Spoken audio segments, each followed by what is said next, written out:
Hello everyone and welcome back to the Justice for Aaron Brady campaign. Following our last two videos detailing new evidence in relation to the investigation into the modern robbery at Lordship Credit Union, new evidence which shows clearly that Aaron Brady is innocent of any involvement in this crime. We're going to follow on now with the video, and we did promise that we would look at some questions sent in by two campaign followers, and those, we'll call them gentlemen for the minute. John Doe, you can see here, would I be able to ask a question in relation to certain evidential matters which have been reported on this in the media? This account is purely for anonymity.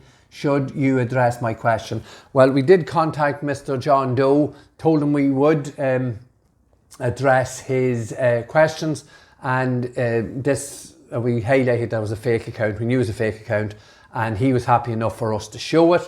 And please, based on the media reports, so apologies for any inaccuracies in info. So that's fine, Mr. John Doe. We're going to run through your questions very quickly. Apologies now, I just have everything here together. Right. Why, you see the question here at the bottom, why did Brady wait until December 2018, over 18 months, to give his full alibi despite being given the 14-day alibi warning once he was charged? This is a very vital question, Mr. John Doe. Aaron's alibi was lodged on the 19th of December 2018 by his legal team. That was the legal advice Aaron got. But it is vital to understand here, Aaron's alibi is exactly the same as the off-the-record statement he gave to Senior Investigating Officer Mr. Mark Phillips, Senior Investigating Officer Jim McGovern, and while Aaron gave his off-the-record statement, Senior Investigating Officer and Lead Detective Mr. Pat Murray was in Fort Apache, Dundalk. Now, this took place on the 5th and the 6th of February 2013, 10 days after the modern robbery. And what Aaron told the detectives that day, I don't believe there is one word of difference in respect of the alibi being lodged on the 19th of December 2019. We didn't understand it. Aaron didn't understand it. It was a whole lot of legal jargon. Aaron said, well, that's my alibi. And Aaron was always going to give evidence, which is very unusual in a murder case. Aaron went, gave evidence, and was cross-examined by Brendan Graham.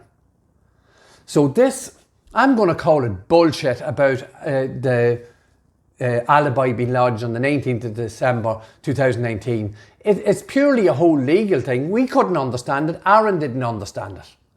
But that alibi that was lodged in 2019 stated very clearly that Aaron was in a yard, 155 Concession Road, Crossmaglen, Cullaville, in South Armagh, loading cubes of diesel onto a lorry. So his alibi that was lodged and his off-the-record statement he gave to those detectives in 2013 are identical. So let's look at Mr. John Doe. Now, you explained this to me. 10 days after the murder and robbery, Aaron went in voluntarily to the Garda station on Doe. He told two detectives off the record where he was, in a yard in Cullaville. Can you explain to me how Mark Phillips, Jim McGovern, Pat Murray and the whole investigative team never searched or went to that yard? There is something seriously flawed, there is something seriously wrong with the actions or the inactions of An Garda Síochána in relation to Aaron's alibi. If you want to go into Aaron's alibi, that is it for you in a nutshell. The alibi in 2019 is exactly the same, and we've seen Mr. Cummings, investigative journalist, he went to the yard. And they don't do much investigating, but at least he went to the yard. The guards never went to the yard, and for some reason, they never told the PSNI that that was where Aaron Brady was. And they were working closely, we're told, they were working closely with the PSNI cross-border in respect to the investigation, and they never told the PSNI that there was an illegal fuel laundering yard at 155 Concession Road. It just beggars belief, and it really underlines the state of the investigation, which was confirmed by Pat Marry in his podcast. He said the whole thing was in tatters and in ribbons, there was nothing. And that was in 2016. So we moved on 3 years later, and it's no wonder they had nothing. They didn't go and investigate stuff. If Aaron Brady had anything to do with the Northern robbery, that yard could have been full of information. Tyre tracks, clothing, guns, paraphernalia that was stolen at the credit union, all sorts of things. So to explain why Aaron didn't give his alibi in 2019 is purely a legal thing that went on, jostling between Mr. Graham and Mr. Higgins. And to all intents and purposes, it was a load of nonsense and a complete and utter sideshow. It means nothing, because what Aaron said in 2013 is identical to what was in his alibi in 2019. So there's no issue there, there's no ambiguity, there's no changing or switching of what Aaron told Jim McGovern and Senior Investigating Officer Mark Phillips. There was no difference. So that's question number one. Question number two up here in front. Why did Brady exercise his right to silence during his arrest? Which, although he is perfectly entitled to do, when he was warned that a jury could draw inference from something he failed to mention, which he would later rely on in court, i.e. his alibi. Well, Aaron did rely on his alibi when he went to court, what he had told Mark Phillips and Jim McGovern in 2013. His right to silence was exercised, as you say, it is his right. And again, that is based on advice from his legal team and his solicitor at that time. And now we must also understand that what Aaron was after going through in America. He was arrested in America, and all his rights was abused in America, but that's something we'll move on to in hopefully we'll be dealing with that in the near future. Aaron left Ireland under a British passport. The Irish authorities got an A4 piece of paper and created an Irish passport and extradited him, deported him from America.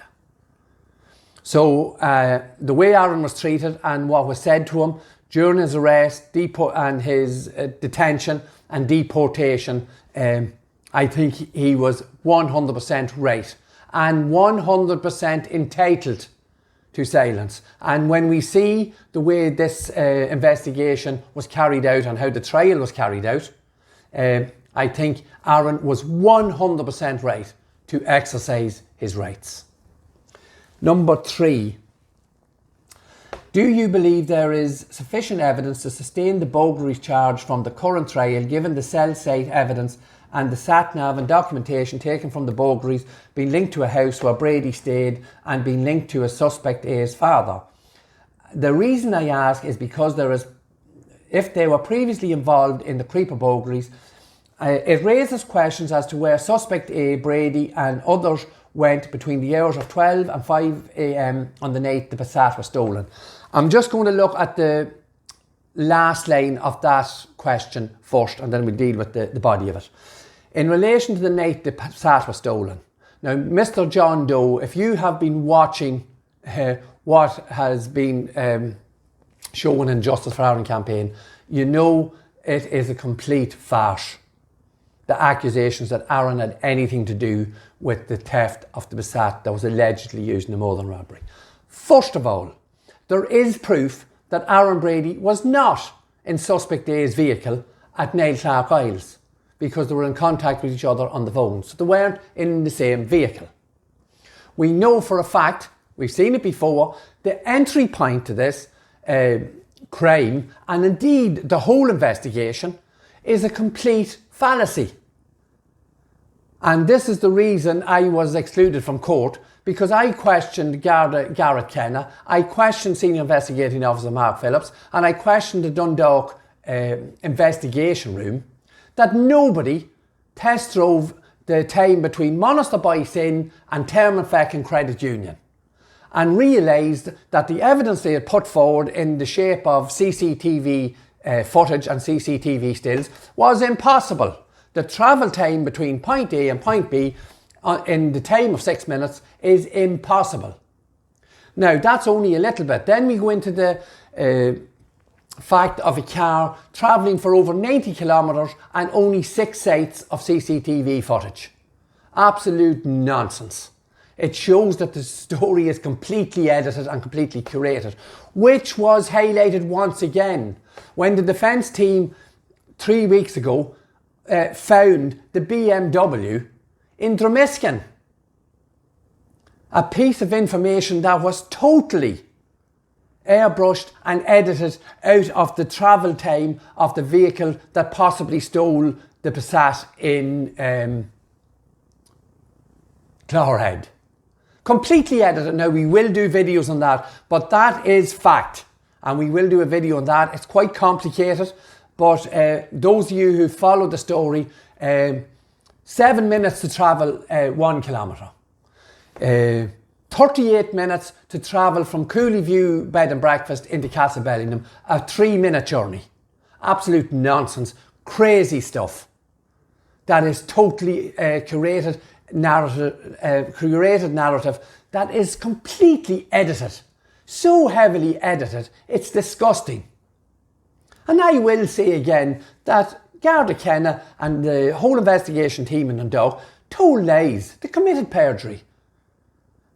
That after 10 years, nobody in Dundalk had the brains to drive from Monasterboice to Termonfeckin Credit Union. Judge Hunt said it's a very low end of expertise.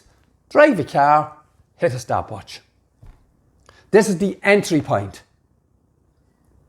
And then we come to the scenario where you mentioned these other burglaries. And all these other burglaries, and you mentioned cell site analysis, that there's phones pinging off different cells in different parts of Ireland. Well, lo and behold, there's no cell site analysis in Clogherhead. At the relevant, I say the relevant burglary is the only burglary that Aaron was questioned about. All the others Aaron Brady has, I don't believe he's been questioned about. He definitely hasn't been charged with them. So it's all a little bit of bluff and bluster over nothing. But the major thing is here, they're trying to show a modus operandi, which is absolutely ridiculous, that their cell site and boys are using their phones in different areas of Ireland. And then at the relevant time, at the most important part of this case, they're not using their phones. How do you explain that, Mr. John Doe? When you look for modus operandi, there must be some continuity. No continuity. Did they forget their phones? I don't know. And Aaron and Suspect A were in contact earlier, so obviously Suspect A had his phone, because we can see him at Neil Clark Isles, Ballymascanlon service station, in his vehicle at the time he was using his phone. So explain that. Is this more Alice in Wonderland? Did the Mad Hatter come and take the phone off him? So that's... Now then we go back in relation to the other burglaries.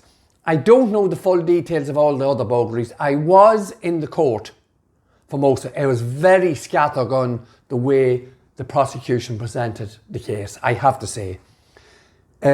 Suspect A was in America for, I think, the majority of these burglaries. He wasn't involved in those. Aaron's phone is nowhere near some of the other burglaries. Then they went and showed, for some reason, Suspect B, I think it is in Virginia. Just to give you an example, there was a burglary in Virginia, we'll say on a Tuesday night. Suspect B was driving a 30-ton lorry full of sand and grit through Virginia the next day. Now this is Wednesday afternoon, and that was put into the storyboard as evidence. So, in relation to the sat-nav and Suspect A's father, there is a sat-nav that was stolen in Mullingar, and 3 or 4 weeks later, it is in Suspect A's family car. Now, in relation to how it got there, I do have some background story on where the sat nav came from. That's hearsay as far as I'm concerned. It's nothing got to do with Aaron Brady. And as far as I know, Aaron Brady's phone is nowhere near where that sat nav was stolen. And we do know that the boys were out and about late at night because they were delivering and messing about with fuel laundering at that time. So that sort of covers the burglaries. We've never had much information on them because they were never on Aaron's charge sheet. Aaron was never charged with them. So it's as simple as that. And here we have people being charged with the burglaries and not being charged with the murder. That's another anomaly that's quite difficult to explain. But listen, I don't understand it. There's a lot of legal stuff that goes on that is very difficult for lay people to understand. Question 4. Why did Brady leave for America when he was facing dangerous driving charges? Right. Aaron left for America primarily because of these newspaper articles here. Sorry, I'm just going to pop that up. There we are. Sunday World wanted, and these pictures here. Now this happened very shortly after the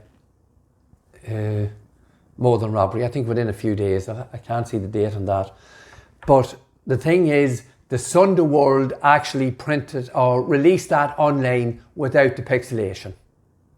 And would you believe, I'm going to tell you now. Now you explained this to me, John Doe. I think there's a female in those pixelated pictures who later it became fully aware to Garda Síochána that that girl was in a hairdresser's in Dundalk at the time. Detective Garda Aidan Donoghue lost his life. Or actually at the time the vehicle drove in to drop off the raiders. So it's all a concocted story, and when we delve down into it, we see it for what it is. Its value is zero. Its value is nothing. To concoct a story by the mainstream media and the authorities. And then the final one that really upset Aaron, and you can see it here, Adrian Suspect's father is well-known club GAA man. And there was other articles in relation to my involvement with the GAA and Ulster GAA, and Aaron really couldn't handle it. His face was all over the media, and it was very difficult for him to absorb what was happening to our family at that time, and we didn't understand it. And you can see here on this paper, it's dated the 6th of February 2013. So that's the date Aaron was given his statement to Mark Phillips and Jim McGovern.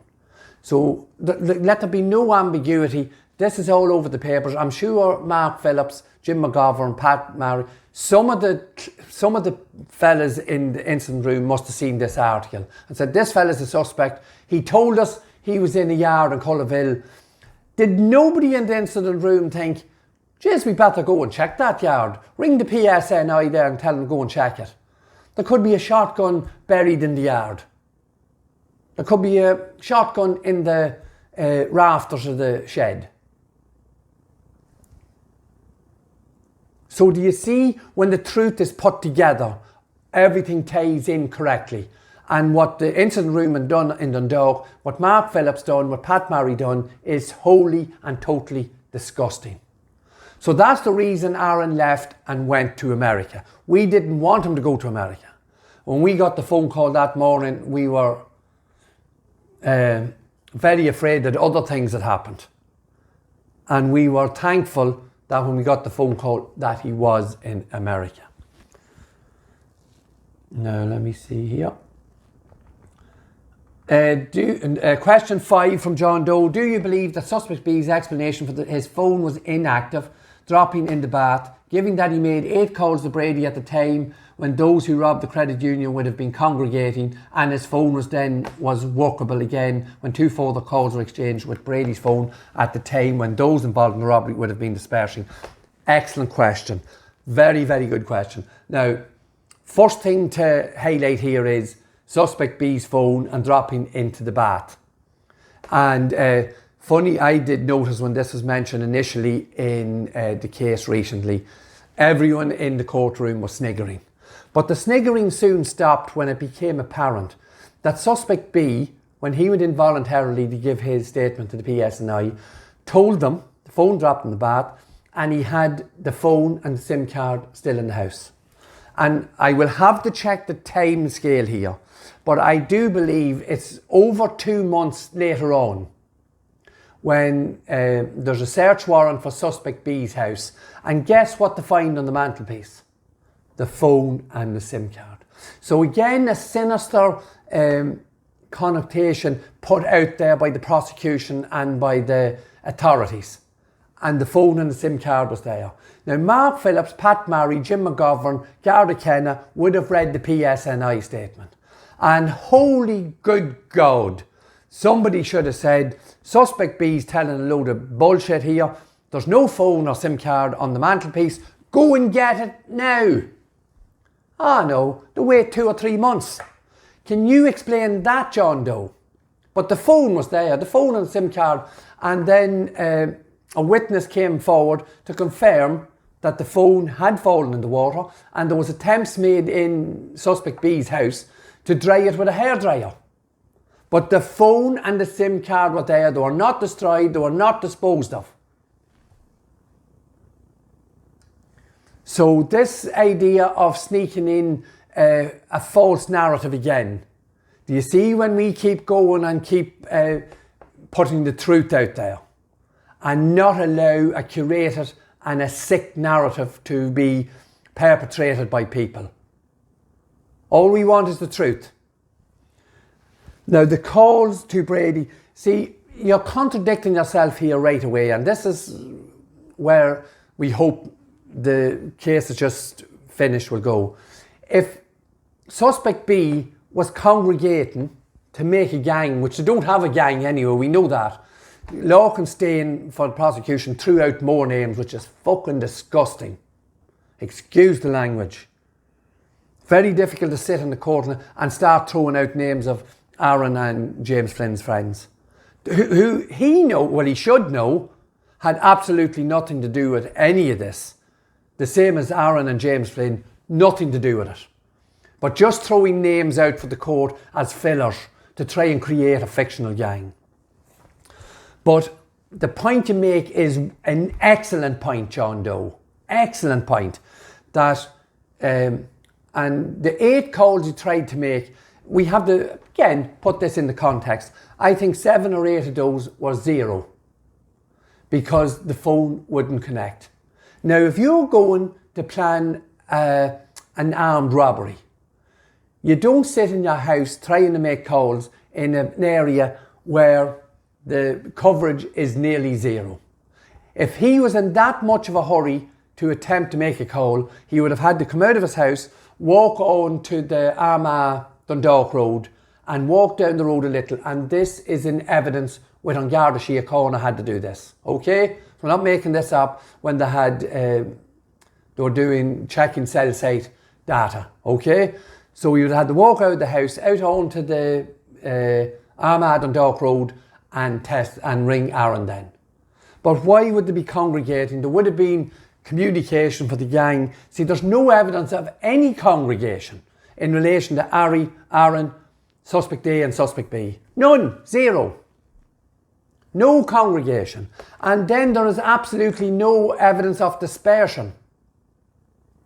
Because as I look across the road here to the petrol station, it was shown in court that no vehicle passed at high speed, and this was noted by the viewers, police and Garda viewers of the CCTV footage.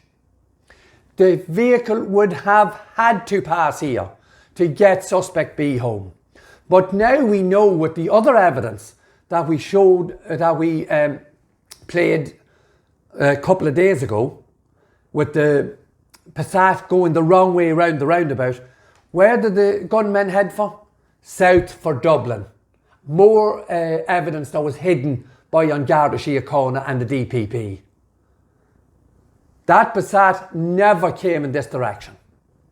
Unless there's some sort of coincidence that there's a carload of men driving round the roundabout the wrong way 2 minutes from the Northern robbery.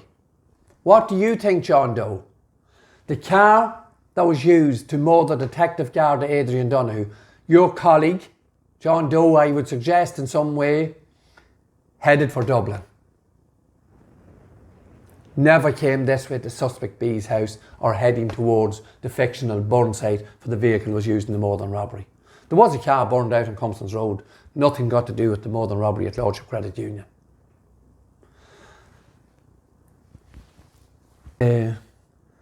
Question 6. Excuse me. What is it you say is Molly Staunton's motive for telling lies? We've always said, and we have been careful in respect of Molly Staunton's health, number one. But it has to be, and it highlighted, everyone in the country knows it, Molly Staunton was assaulted during her testimony by someone connected to the authorities. Because if he wasn't connected to the authorities, someone would have been arrested, there would have been an investigation. Can you explain, Mr. John Doe, just another little question for you, can you explain why there was no investigation into a man attacking a young girl while she was giving evidence from her kitchen in New York to a capital murder trial in Dublin?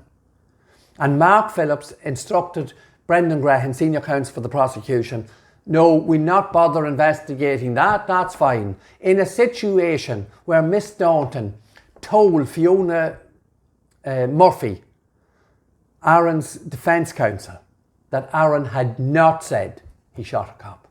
And Miss Staunton was then turned into a hostile witness.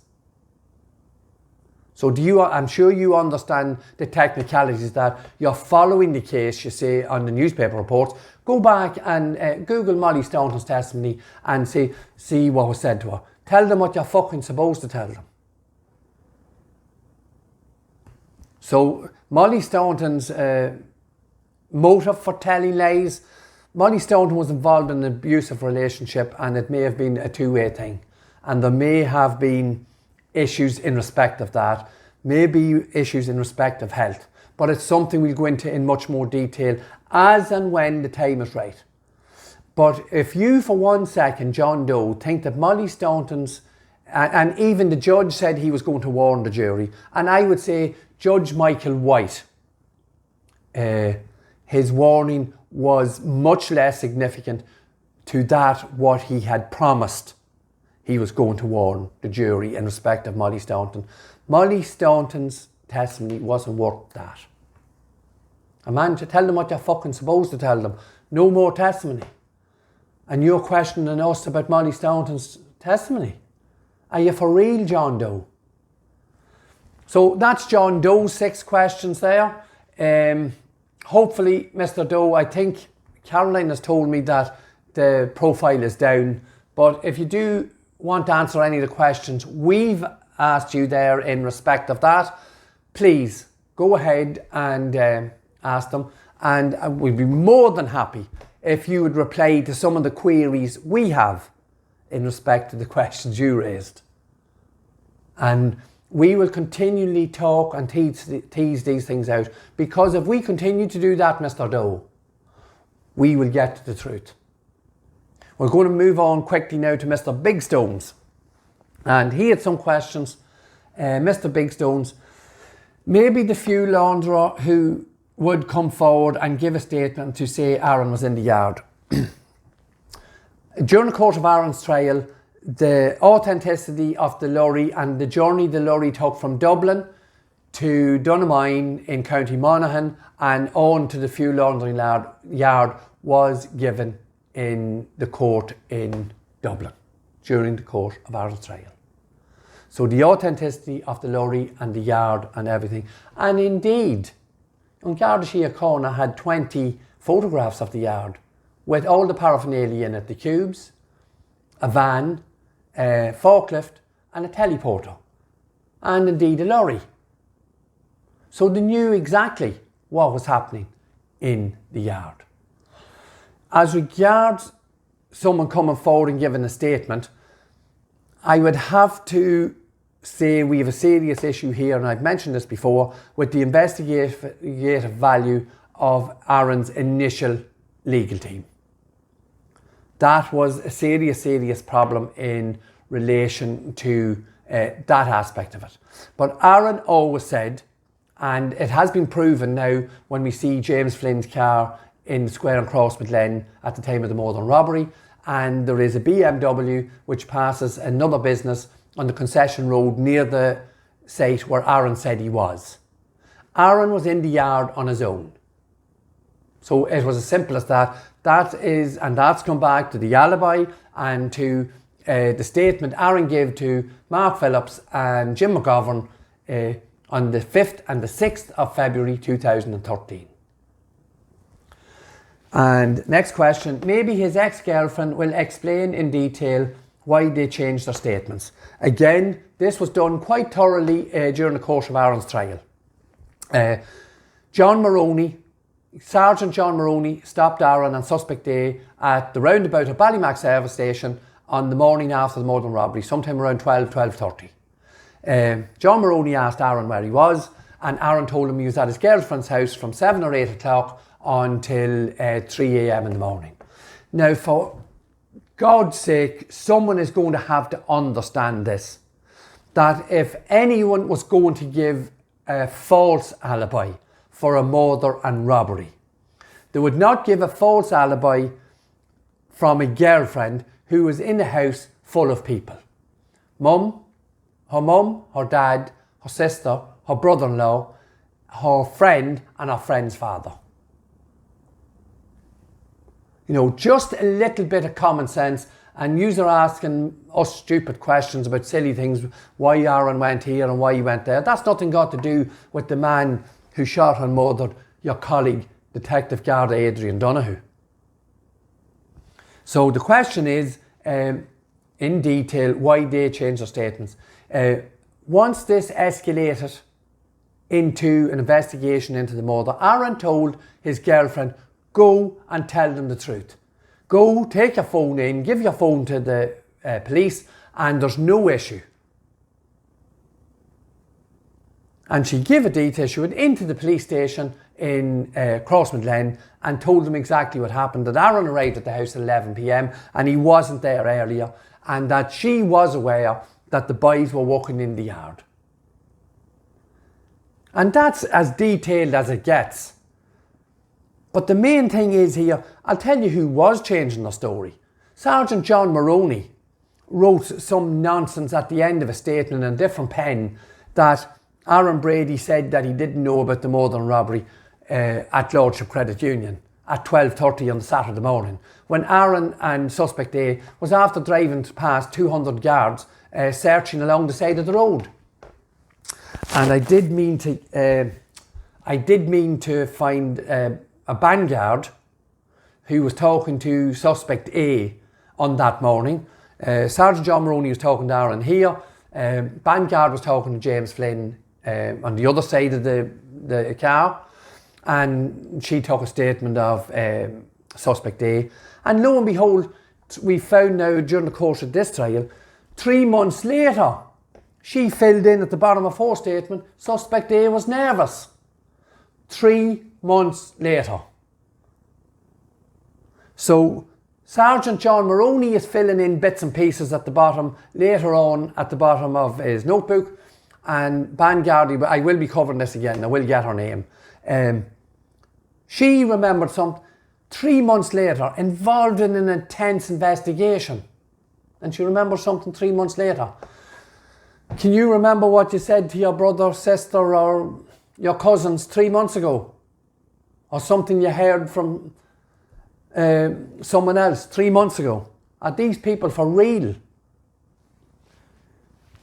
Now, I'm not 100% sure, Mr. Stones, on this. Maybe the witnesses that came forward can feel safe in the knowledge that you're not passively attacking them in a threatening manner.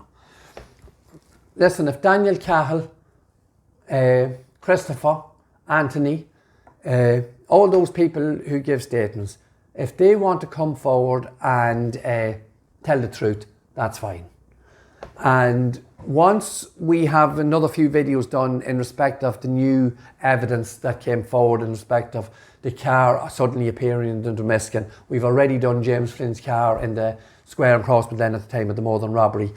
And details like that, when we have that done, I will name all these people. Christopher, who has an association with the Sinn Féin councillor Anton Waters, his cousin Anthony. All these people will be fully named. Ronan. In fact, I owe Ronan an apology. It wasn't Ronan who hit the gentleman in Cooley with the pool ball. It was his father actually hit him with the pool ball. Ronan actually hit the man with a bottle and kicked him on the ground. But we'll go into more detail and name all those people. And we are passively giving these people an opportunity to come forward and tell the truth. If they have any issue with us being, I presume there's some sort of underlying tone there, Mr. Big Stones, that we are being passively aggressive, let's say. Of course I'm being passively aggressive. Some of these bastards are telling a tissue of lies to save themselves. And I've said that numerous times. If any of them has any issues, I'm sure Owen Reynolds, Robin Schiller, Barry Cummins, Eamon Dillon, any amount of them would be queuing up to sit and talk to them and hear the story, how they've been intimidated or been passively aggressively attacked by the Brady campaign. And when you're at Mr. Big Stones, maybe if you sent a text, a tweet or an email to any of the mainstream media, or even you yourself, I did ask Caroline to check. I think we've had 40 something questions from you in total. One question to you: if you're close by, drive from Monasterbice in to Termafeckin Credit Union. See how long it takes you. Drive from Annagas in the Cooley View House. See how long it takes you. Drive from Cooley View House to Castlebellingham. See how long it takes you, and compare that to the bullshit that was put forward in the storyboard by Garrett Kenna. And then we'll see how we have the right, I think, to be somewhat passively aggressive towards the people who have told lies to protect themselves, to put our son in jail for 40 years for a crime he had no involvement or absolutely nothing to do with. Just on down to the next one. Maybe you will elaborate why you let Aaron go to America when he was the main man in the fray. Repeat myself a little bit here, crossing over with John Doe's story. We didn't let Aaron go to America. Aaron went to America himself. We've explained a little bit about the phone call we got, and we thought it was much worse. And I will say again, we were quite relieved when we got the phone call the following Tuesday. That was a Sunday. I think it was Tuesday morning when we got the phone call that Aaron was in America. And I've explained the reasons. There they are. The Sunday World, and then what was very difficult to take, and these continued, GAA Dad and Ulster GAA, and it was too much for Aaron to take. And as I said, the Sunday World put up online these pixelated photographs, unpixelated. And he couldn't and I did mention before, Aaron had an altercation, there was words said, and again it's only hearsay, but we know what happened when Aaron was in court in Dundalk for his dangerous driving. Certain things were said to him. So the fear was there from then on. And we never ever dreamt at that time. Like, we knew Aaron had nothing to do with it. We seen the photographs that was pixelated. We knew those people had nothing to do with it. And I've mentioned this before, we did think it was some sort of a way of throwing a false trail out to help catch those who did do it. And that is a fact, and we've said that before. And there's nothing you can do in relation to the stuff that's in the mainstream media. Nobody can counteract it. As you can see, justice for Aaron Brady has never been mentioned in any of the mainstream media outlets. Can you explain that? Another little question for you. So we didn't want Aaron to go to America, and he did. He just wanted to get away from it all. It was too much for him. But it was a mistake, I've no doubt about that. We did want him to stay, and we would have fought it. And maybe we wouldn't be in the position we're in today. And maybe it all just would have happened a little bit quicker. Next question. Maybe you can elaborate when you visited him in America, what you spoke to him about. Knowing his image was in every national newspaper in Ireland, don't make sense your behaviour, Tony, when you knew your son was wanted. I do agree to a certain extent here, Mr. Big Stones, that we should have set the situation up better for Aaron in America. But again, we knew Aaron didn't do it. We knew the other people in the pixelated photograph and some of the wild and outlandish stories that was in the newspaper. There actually was another young man from Crossmaglen. His similar pictures was in the newspaper, and everybody knew that he was actually in a gym at the time of the Northern robbery, because he was involved with a football team at the time, and there was a number of people in the gym. So there's a whole lot of things like that going on, trying to link Aaron, and to try to link Aaron to that young man and his family. But that proved fatal for the media and the authorities, because the young man was in the gym. And it's as simple as that. If Aaron had to be in the shop or somewhere else, if Aaron wasn't in the yard on his own for that hour and a half or 2 hours, obviously I wouldn't be sitting here talking to you, Mr. Big Stones. That's a fact. So you say there, Tony, when you knew your son was wanted. I'm not sure we actually comprehended that he was wanted at this stage. We went over to Aaron, I'm not sure. Is it 15 or maybe 16, 2016. And the papers had eased off at that stage. There was the flurry at the beginning, and then there was just little bits every so often. And we really did think, and by that time, we had a little grasp and whispers around here about the people, about the woman and the boyfriend who are actually involved in it, and her family, some of her family. So those whispers were here on the ground, and I would have to say, although it was very upsetting and hurting at the time, through sort of 14, 15, 16, we knew Aaron had nothing to do with it, and we thought if we had a good justice system and a proper...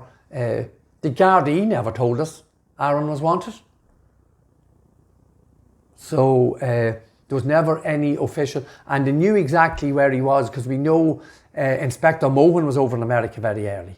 We knew, so Aaron went over in April, by the April 2013. By the end of 2013, Aaron Brady was illegal and could have been deported at any time. Now, can you explain, Mr. Big Stones, why Aaron wasn't arrested and deported until 2018? Any answers to that now? Can you? He was being trailed around New York by American agents on the behest of Garda Síochána, and he wasn't deported. How can that be explained? And the bullshit that Aaron may have been hiding in America, the mainstream media tried that too, but then when they went in, he was all over Facebook every day, driving machinery, heavy duty machinery in New York or in the Bronx or in Brooklyn. He was in Gaelic Park every Sunday. So no issue with hiding. And like, we're not that stupid. Aaron's not that stupid. We know getting someone home from America is not that difficult, as it was proven, whether it be illegally or legally. We say he was taken home illegally. I mentioned that before. So we didn't know for sure Aaron was wanted. In the rag newspapers, occasional mentions of people from the border being involved in the Northern robbery, and that was as much as it was. But can you explain why Aaron Brady was illegal, we say, from the 1st of January 2014? 4 years to wait it. They were creating a false narrative to get someone like Daniel Cahill to tell a tissue of lies to save himself against their son Aaron, and create a false narrative to get a false conviction. Let's see. Final question, I think. You waited till he was extradited. You waited till he was convicted to start your nonsense. Very true. What other option had we to start this nonsense? Now, so you waited till he was extradited. Aaron was extradited. We say his extradition was illegal. And whether you care to believe it or not, Mr. Big Stones, we thought this would never, ever get to trial. And then we got the book of evidence, and we seen the likes of Daniel Cahill and Molly Staunton. The evidence was always that Daniel Cahill was telling a tissue of lies. And Aaron always said he never said any of those words to Molly Staunton, which Molly Staunton confirmed to Fiona Murphy. So, we never dreamt, even through those days when Aaron was extradited, and we knew he was going to go to court and be sentenced for the dangerous driving in Dundalk. And that was accepted, and indeed then the state took Aaron back to court and got an extension on his sentence. And that sentence was far greater than anything of a similar nature with other people. But that's neither here nor there. The state have that power to control these things, and it was controlled, and it was done. You waited till he was convicted to start your nonsense. Well, the main reason why we had to wait till he was convicted till we started the nonsense is we didn't have the evidence. When Aaron's case was due to start on the 8th of October 2019, we had 8 books of evidence. 8 books, something similar to that there. Yeah? I think we had nearly 50 by the time the case got started in front of a jury in January 2020. And this isn't something extraordinary or new. The prosecution were serving additional evidence last week in the trial in Dublin. 10 years, 3 months after the event, and 55 days into that trial, they're starting to serve new evidence and coming with new additional evidence 10 years and 4 months later. So the nonsense couldn't start until we had all the nonsense. We never knew the times. Those times were never in Aaron's book of evidence, from Ballymac Service Station to Monasterboice, Monasterboice to Termafeckin, Clogherhead to Annagassan, Annagassan to Cooley View House to Castlebellingham back to Nail Clark Isles, Ballyback roundabout. None of those times, that information wasn't in it. It was mentioned that the journey was done, but no details. So the nonsense couldn't start. So I would like you, Mr. Big Stones, just highlight all that I'm saying is fluffy stuff. Like, what nonsense are we talking? Is it nonsense that the man who shot your colleague, Garda Adrian Donoghue, was over 6 foot tall?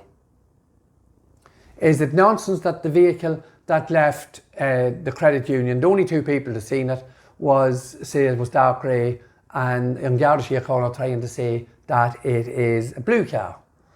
A blue Passat was stolen in Clogherhead. Yet we now know it is impossible for Suspect A's car to have been in Clogherhead because the times are simply impossible. And the narrative makes no sense. We've seen that the CCTV footage was tampered with and very, very selectively edited. So if you want to come with some of the facts that this was Suspect A's car in a certain place, this was Aaron Brady definitely here. And it's a very simple question to ask. A 90-kilometre round trip with only 6 points of CCTV reference is absolutely nonsense. It couldn't be any heavier edited. So I'm talking facts and details. you're talking about fluffy stuff, why Aaron went to America, why we didn't do something. And you're probably right about some of those things. Should have set it up better and made it more difficult and had a better defence ready. But I will say once again, which sort of clears up, we've answered this before for you, Mr. Big Stones. We did make mistakes. But up until the point of Aaron's trial, even during Aaron's trial, we never thought it would get this far. It was only that day in August 2020 that we realised when Aaron was found guilty by his peers and his jury. So that's when, as you say, we had to start our nonsense. So we thank you yourself, Mr. Big Stones and John Doe, for supporting and following the campaign. Please come with some factual questions and details. And I hope that answers those questions that you put forward. Once again, thank you for following Aaron's campaign. And thank you to everyone for watching the video. And I hope it gives a good background into the whole case and how it was investigated and how it was presented in court. I hope I haven't kept you too long. Any further questions, anyone, please do not be afraid to ask questions. We will go live with anyone at any time with any questions. No preconditions, no pre-looking at questions, nothing like that. So if Mr. Big Stones and John Doe or someone belonging to you want to go live and put these questions, I'll answer them, go live and in the moment. So once again, thank you to everyone for watching, and we'll talk to you all very soon. Thank you.